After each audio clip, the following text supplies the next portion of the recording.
My name's Jack Semple. I'm Director of Policy at the Road Haulage Association. Thank you for coming, especially so early. We're keen to make this as interactive as possible in what's going to be obviously slightly difficult circumstances with people coming in throughout the session. But we'll start. How many here are members of the RHA? Good.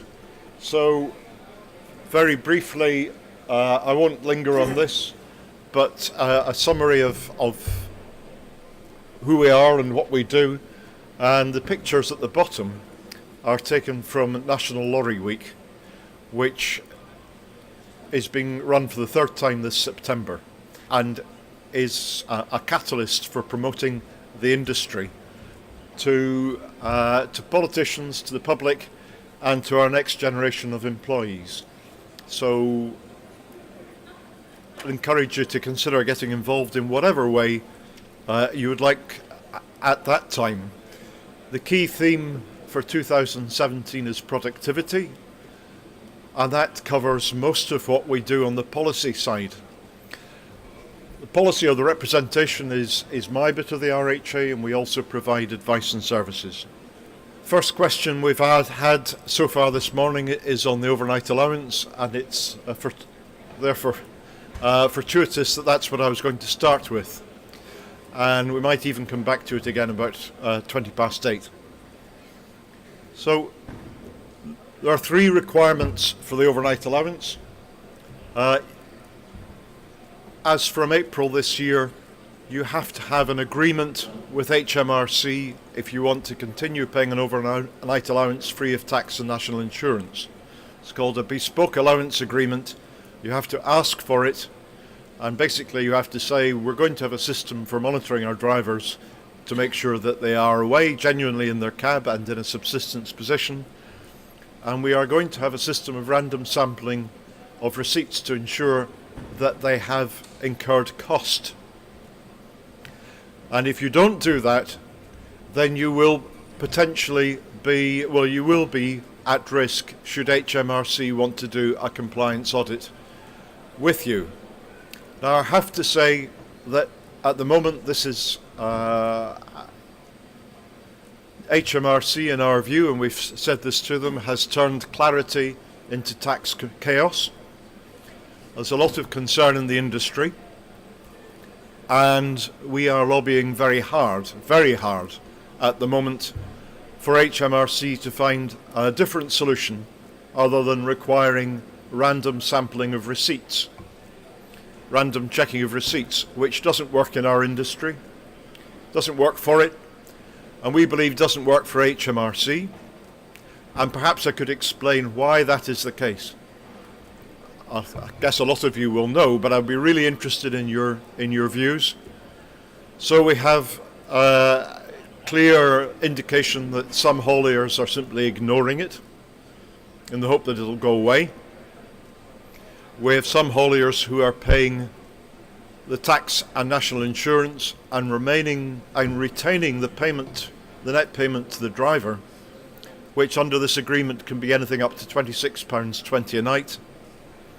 And we know of some employers who are deducting the PAYE and national insurance and then paying what is left to the driver,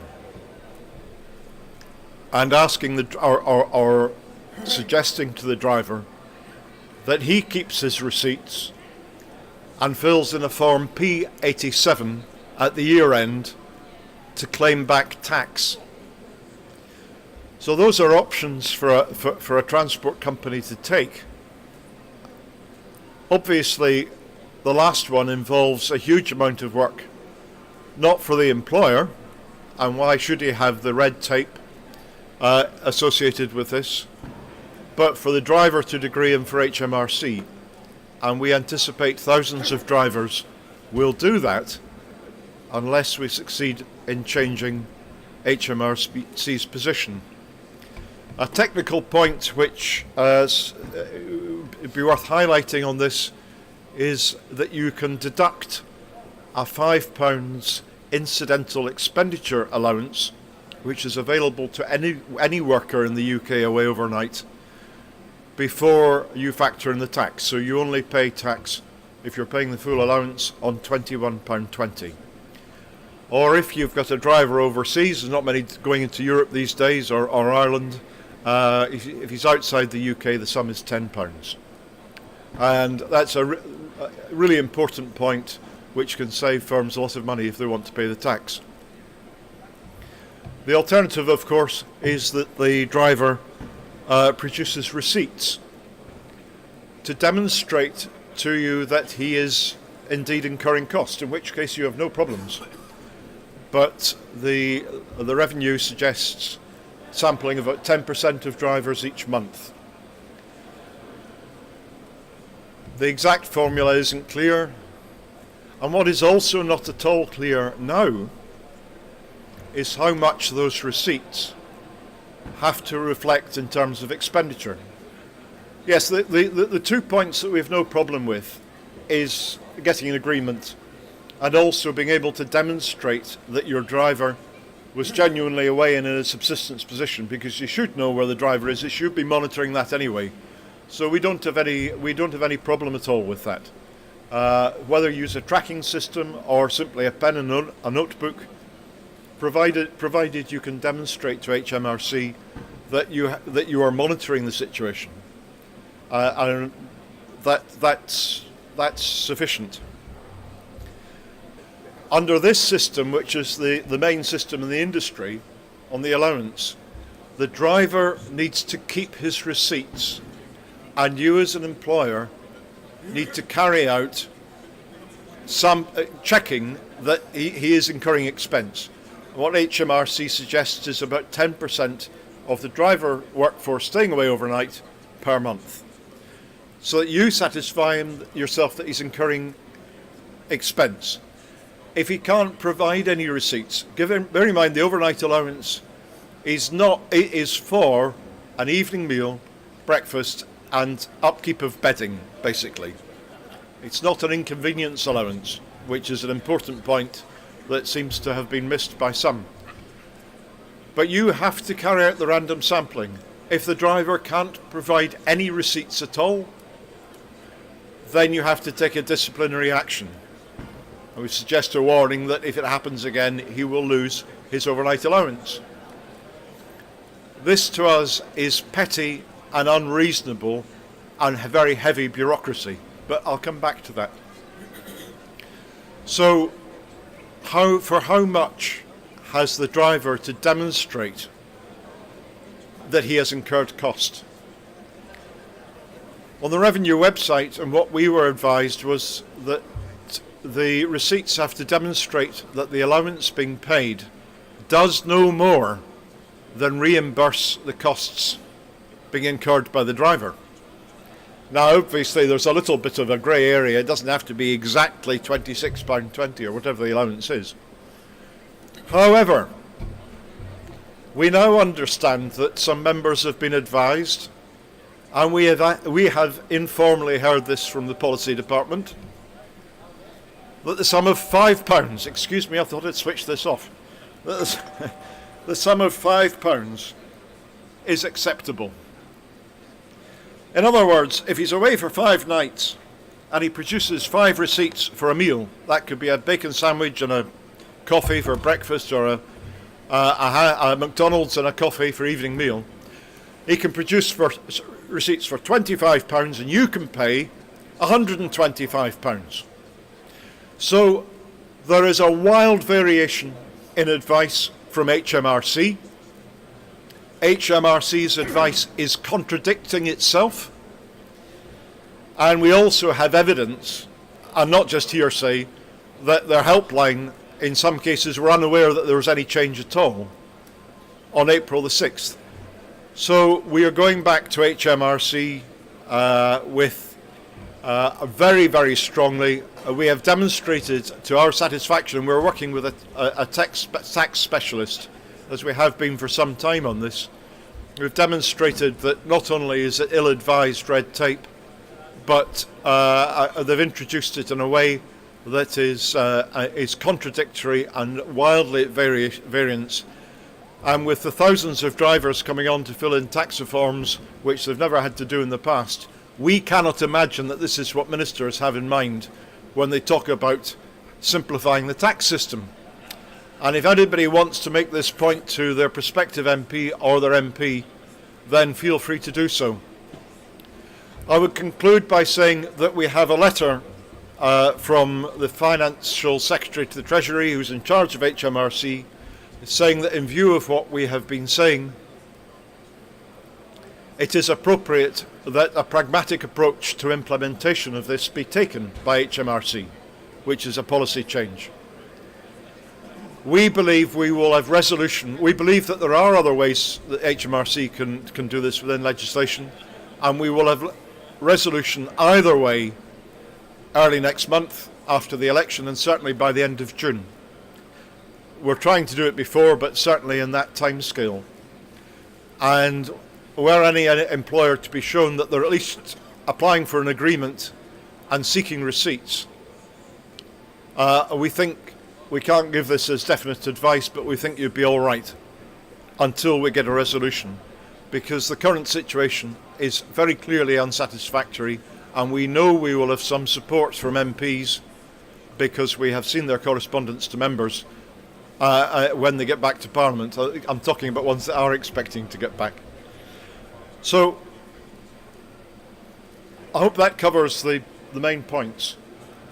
Any questions now or subsequently, please let me or one of my colleagues know. If I could introduce my two colleagues, Colin Snape there and Duncan Buchanan here. Please speak to either of us or any of the RHA colleagues.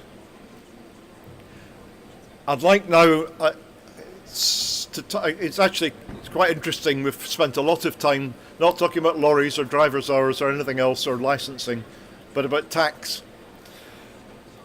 But we have another issue which is actually going to be bang in the news now, which is bogus self-employment status of drivers, which I said 18 months ago I thought was potentially the biggest compliance issue in the industry. A year ago, we've been highlighting for the last 18 months that basically HMRC says you're unlikely to be self-employed if you're driving if you're a lorry driver, unless you're an owner driver. We have not come across any circumstances where you would be self-employed, although we know theoretically that there are such. So what we now have, literally yesterday, to cut straight through the detail, is a press release from the Office of the Traffic Commissioner, where Kevin Rooney, one of the traffic commissioners, has told a firm in Southampton that he's going to take action against their licence unless they can demonstrate that the tax basis on which he was employing their drivers fits in HMRC's rules. We will have that press release on the RHA website later today. But it's a really significant issue. Whether you're engaging a driver to do casual shifts, weekend work, and you're invoicing him directly, whether you're employing him full-time and he says he's self-employed, whether you're employing him through his personal service company or through an agency, and I know that the agencies, some of them, have been pushing this very hard. Our advice is that you are almost certainly at breach of HMRC rules, and the significance of the press release yesterday is that not only are you at risk of back tax and penalties from HMRC, but your good repute as an operator will also now be considered to be at risk. I think that's really, really significant. I can think of one parallel, which is the driver CPC. If you remember 7 years ago, a lot of firms said a lot of nonsense, I don't like it, not invented here, and I'm not going to do it. Until the Senior Traffic Commissioner said, if you don't do it and you come before us, your licence will be at risk. So that's the parallel. And it's a really significant issue, I believe, in the industry.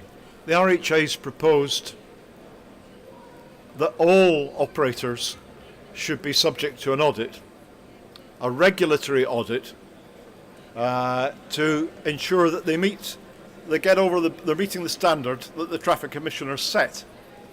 The traffic commissioners have for many years, in fact for as long as I can remember in the industry, which is more than 35 years, been complaining about what in the latest traffic commissioners' annual reports was described as the long tail of the transport industry, which is non-compliant, which DVSA produces figures to show what an awful industry the haulage industry is, and which creates a road safety risk.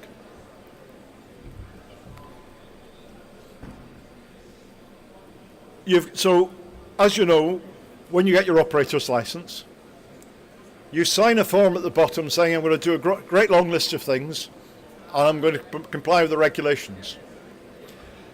Now, we know that there's a lot of firms have not the faintest idea what those regulations are.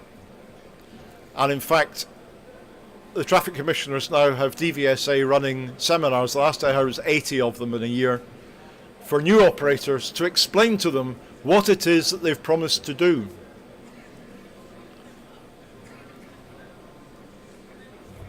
A 100,000 of the 378,000 lorries specified in operator licenses are run by restricted license operators who don't have to have a transport manager or anybody who understands the rules. But we know also, if we're hand on heart, that there are a fair number of hauliers don't really know either. Maybe know a bit more than that, but not a lot. And we said that we wanted these sessions to be interactive, and I'd like to put some questions. And we'll have a quick show of hands. And Colin, if you could count on that side and Duncan on this side, just briefly. We've got 4 questions there. And I'd like it just on a snapshot, because if we're going to have a look at the operator licensing system, we've got a new senior traffic commissioner from the end of this month, Richard Turfitt, Gareth Llewellyn, who took over at DVSA March last year as chief executive, and who said the O licensing system is ripe for review. Said that publicly. So question 1, it's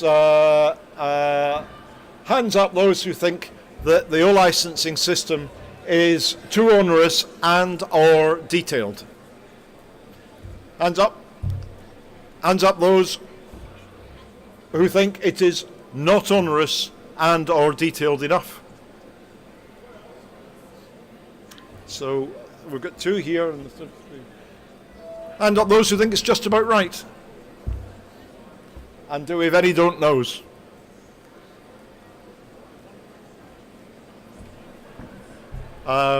Thank you. So the RHA's proposal is that in order to improve road safety, in order to improve professionalism in the industry,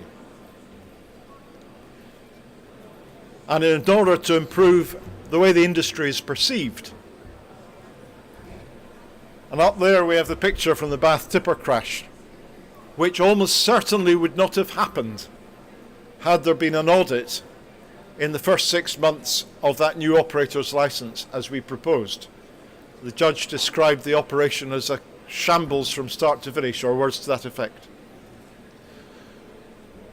So what we're proposing is, as you know, a lot of operators these days get audits anyway, either voluntarily or for the FORS system, which is not a regulatory audit. It's required by the customer. It's a private sector monopoly in effect, but it's there. You can say it maybe raises standards. A lot of operators have to have that. So the question is, what about those who never do and who are the long tail who are falling well short?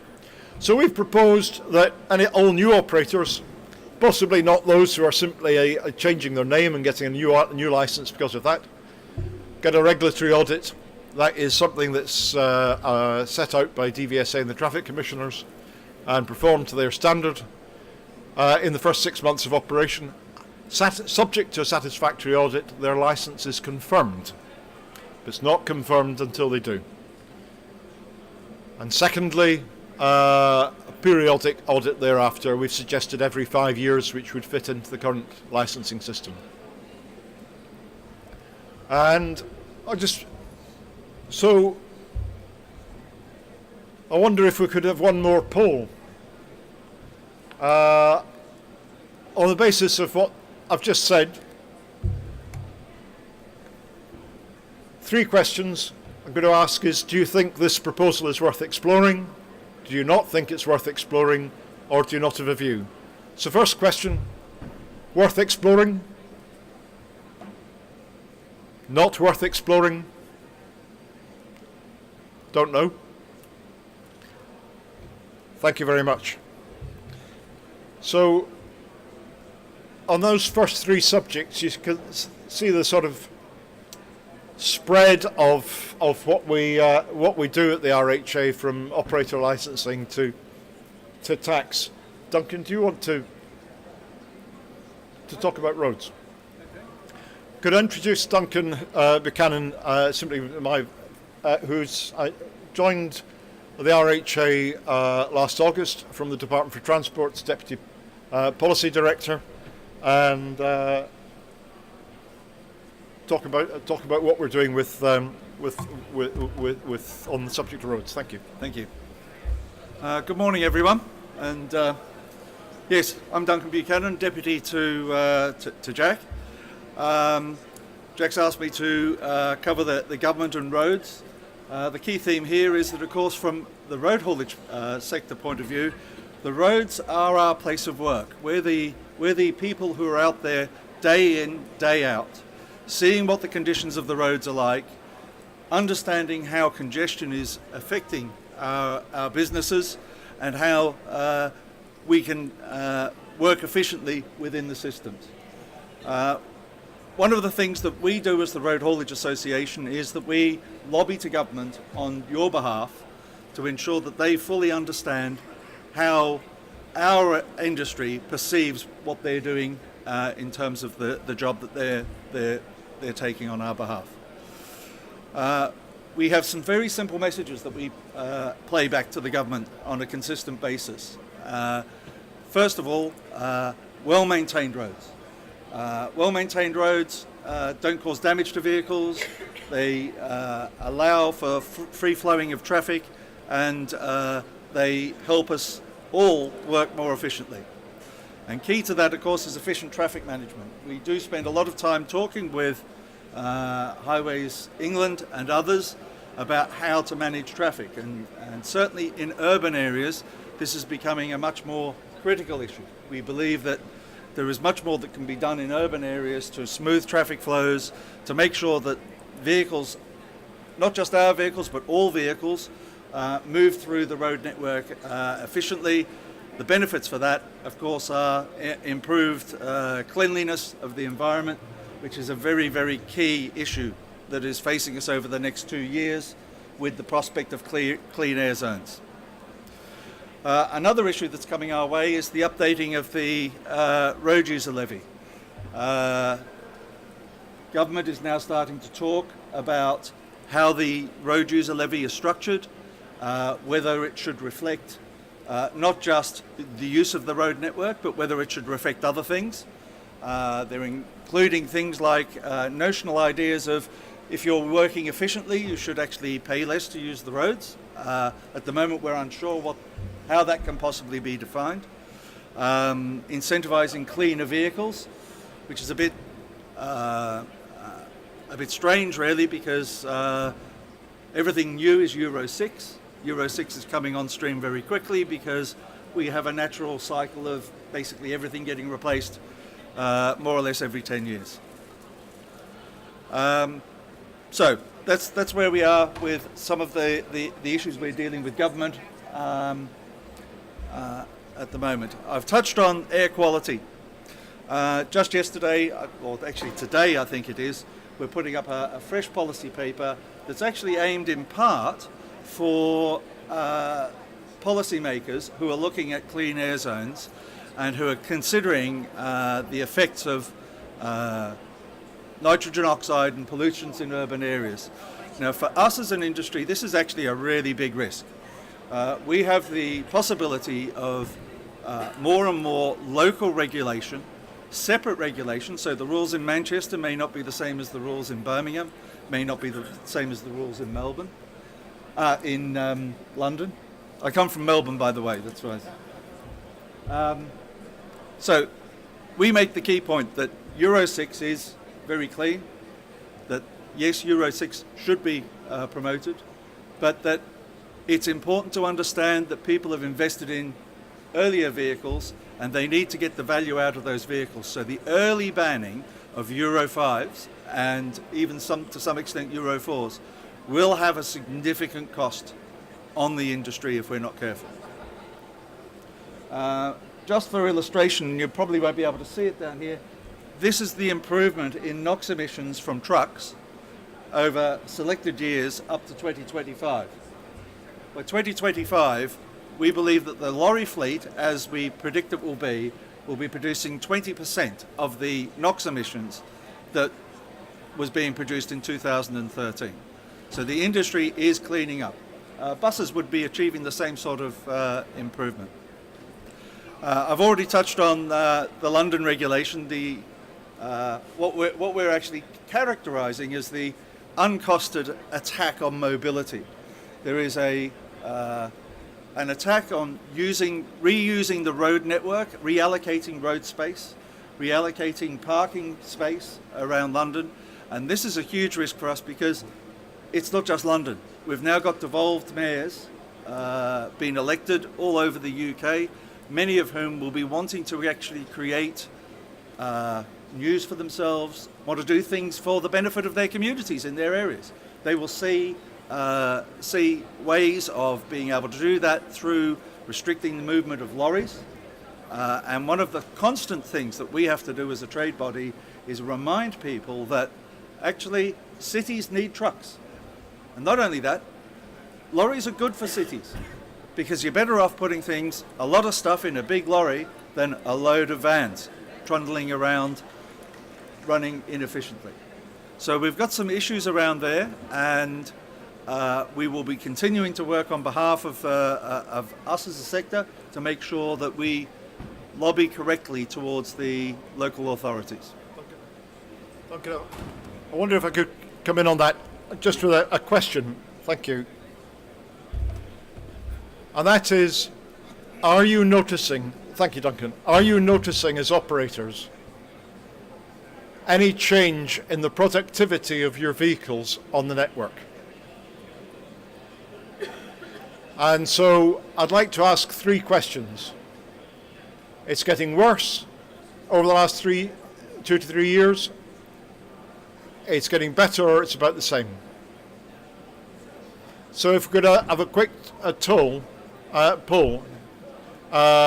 So are your vehicles becoming less productive on the roads in the last 2 to 3 years? Anybody? Okay. Are they becoming more productive on the roads in the last 2 or 3 years? Are they about the same? So little discernible change. It's interesting. If could I introduce Colin Snape, who's my other Deputy Policy Director.